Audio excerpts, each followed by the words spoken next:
जब भक्त वत्सल भगवान ही, जो कि भक्तों की, देवताओं की हर परिस्थिति में, हर मुसीबत में उनकी सहायता करते हैं, उनकी रक्षा करते हैं, वे खुद ही देवतियों के जाकर रहने लग जाएं, तो फिर क्या होगा? कैसे परेशानी दूर होगी सब देवताओं की? आइए जानते हैं कार्तिक महात्म्य के 12वें अध्याय में क्या होता है जब भगवान श्री विष्णु हरि दैत्यराज जलंधर के पास रहने चले जाते हैं।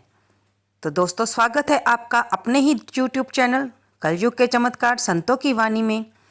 जब नारद जी ने देखा कि भगवान विष्णु जलंधर के कहने पर सपत्नीक और अपने गणों सहित उसकी नगरी में रहने चले गए हैं और अब जलंधर और भी ज़्यादा निर्भय हो गया है और देवताओं को उसने उसकी नगरी से निकाल दिया है।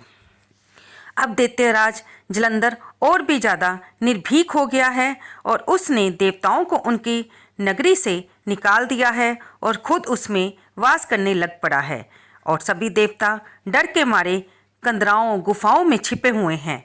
नारद जी को ये देखकर बहुत ही आश्चर्य हो रहा था कि भगवान श्री हरि ने उसे ऐसा वर क्यों दे दिया, क्यों सब कुछ जानते हुए भी अब देवताओं का उद्धार कौन करेगा।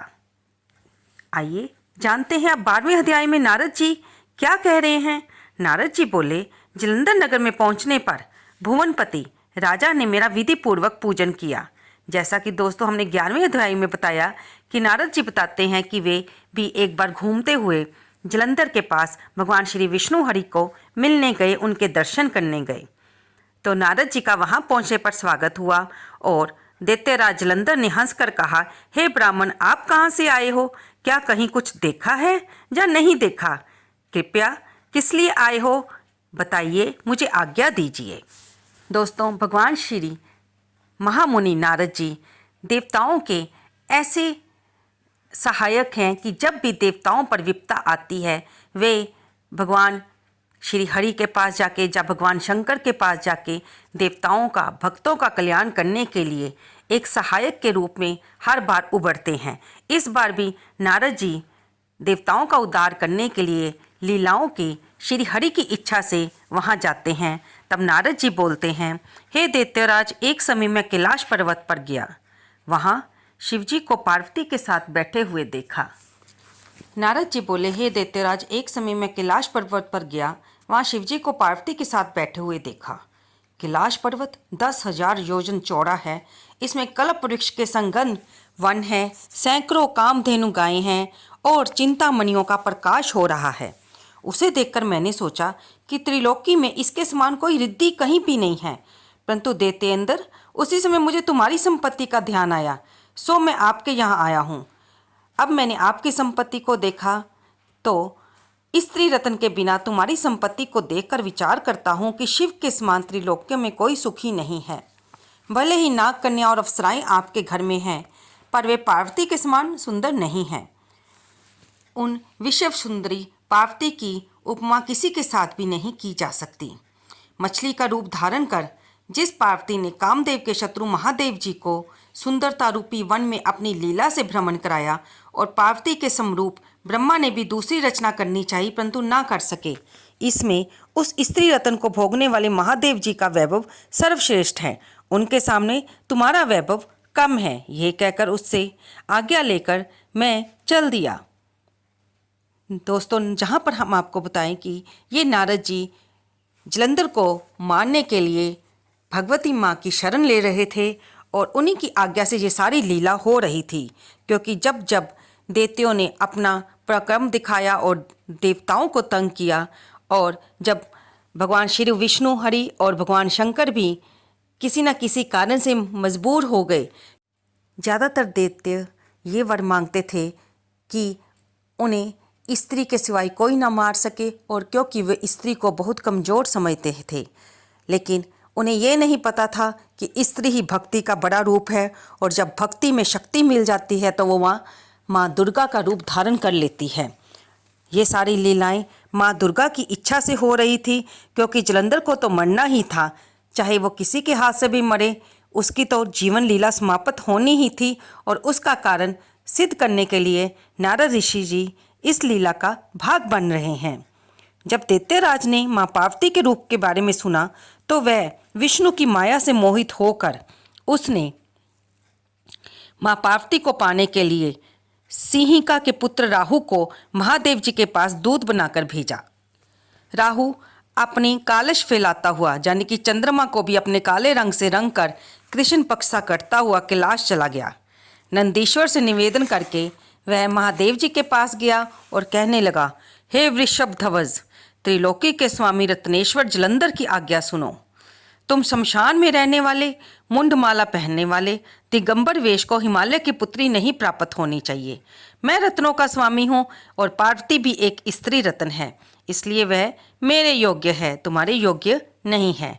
नारद जी बोले, राहु के इस प्रकार कहने से महादेव जी को क्रोध उत्पन्न हुआ और उनकी भुहों में से भयंकर शब्द करता हुआ एक पुरुष पैदा हुआ। शेर के समान उसका मुंह था, जिसकी जीभ हिलती थी, ज्वालामयी नेत्र, ऊपर को केश और सूखा सा शरीर था। वह पुरुष राहु को खाने के लिए दौड़ा। तब राहु डर के मारे भागा। राहु को उसने पकड़ लिया और खाने लगा।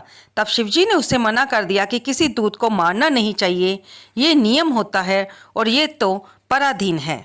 दोस्तों, ये तो आप जानते ही हैं कि हर युद्ध में या जब भी हम किसी के पास किसी का संदेश पहुंचाने जाते हैं, संदेशवाहक बनकर जाते हैं, तो दूत को मारना न्याय के विपरीत होता है, इसलिए दूत को कभी भी मारा नहीं जाता। तब उसने राहु को आकाश में छोड़ दिया और महादेव जी से प्रार्थना की कि मुझे बहुत भूख लगी है, हे देवेश, अब मैं क्या खाऊं? तब शिवजी बोले, तुम जल्दी से अपने हाथ पैर खा जाओ। नारद जी बोले, उस पुरुष ने हाथ पैर का मांस खा लिया, अब केवल शीश ही शेष रह गया था। तब शिवजी उसे देखकर बड़े प्रसन्न हुए और बोले, तेरा नाम कीर्तिमुख है, तू सदा मेरे द्वार पर रहा कर। उस दिन से कीर्तिमुख शिवजी के द्वार पर रहने लगा। जो कीर्तिमुख का पहले पूजन नहीं करता, उसकी पूजा निष्फल जाती है और उसके द्वारा फेंका हुआ राहु बर्बर स्थान पर गिरा, जिससे वह पृथ्वी में बर्बर नाम से प्रसिद्ध है। राहु ने अपना दूसरा जन्म मानकर जलंधर के पास वापस पहुंचा और उसे सारी बात कह सुनाई। दोस्तों, यहाँ पर 12 अध्याय समाप्त होता है। इति कार्तिक महात्म्य 12 अध्याय। तो दोस्तों, यहाँ पर हमारा 12वां अध्याय समाप्त होता है। इससे आगे की चर्चा हम अगले अध्याय 13वें अध्याय में करेंगे।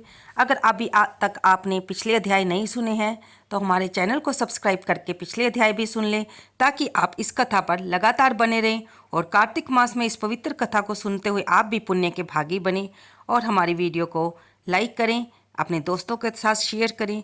दोस्तों, आप इसे किसी भी काम को करते हुए मोबाइल पर चलाकर सुन सकते हैं, चाहे आप किस में काम कर रहे हैं, चाहे कार चला रहे हैं, कुछ भी आप जब भी आपको लगे कि दोस्तों, कई बार हम ये सोचकर कथा सुनने से रह जाते हैं कि हमने तो मंदिर में बैठना पड़ेगा और ये कथा सुनेंगे तो हमारा समय निकल जाएगा, जो कि हमें जाना है, कहीं जाना है, हम इतना समय नहीं निकाल पाते पूजा में। तो आप अपने मंदिर में ही भगवान को एक फूल अर्पित करके घी का दीपक जलाकर बाकी कथा जाते समय किचन में सुन सकते हैं, रसोई का काम करते समय। इससे आपका जो खाना बन रहा है वो भी प्रसाद बन जाएगा और आप कार में जाते हुए भी इस अध्याय को सुन सकते हैं, जिससे आपकी पूजा की पूजा हो जाएगी, आपको कथा सुनने का पुण्य भी मिलेगा। दोस्तों, ये पवित्र कथा हम जितनी ज़्यादा सुने उतना ही कम है, क्योंकि सुनने से ही धीरे धीरे मन से विषय विकार निकलते हैं और भक्ति का वास होता है। इसलिए हमारी वीडियो को लाइक करना ना भूलें और इसमें कमेंट बॉक्स में जय श्री हरि भगवान लिखना तो बिल्कुल ना भूलें। धन्यवाद दोस्तों।